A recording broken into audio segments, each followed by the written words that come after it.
Sok jago lakukan hal yang tak sepatutnya pada guru. OPM terdiam saat Panglima TNI murka. Kau cari kacir di berondong peluru. Tingkah anggota OPM bak terhenti kalau aparat TNI yang tergabung dalam Komando Operasi TNI Habibah melakukan serangan balasan. Seperti diketahui, baku tembak antara TNI versus OPM itu terjadi pada Jumat 19 April 2024. Saat itu dua anggota OPM ditembak oleh TNI meskipun mereka berhasil kabur.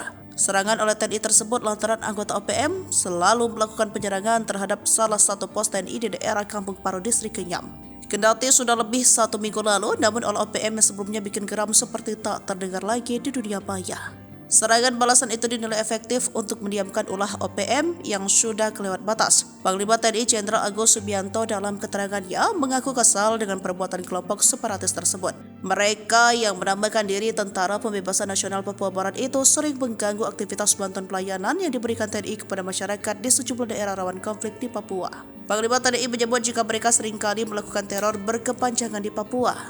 Sekarang mereka sudah melakukan teror, melakukan pembunuhan, melakukan hal yang tak sepatutnya kepada guru, nakes, pembunuhan kepada masyarakat, TNI Polri, ujar Agus.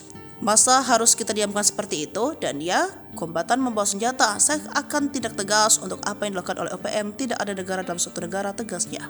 Sementara usai aksi balasan oleh TNI tersebut, saat ini kondisi Papua relatif baik. Hal itu diungkap oleh Kasat Jenderal Marulis Simanjuntak. Dia menyatakan bahwa kondisinya relatif menjadi lebih baik. Sementara terkait penanganan kelompok separatis OPM di Papua, Kasat menegaskan bahwa TNI AD mengacu pada kebijakan Mabes TNI dan TNI AD.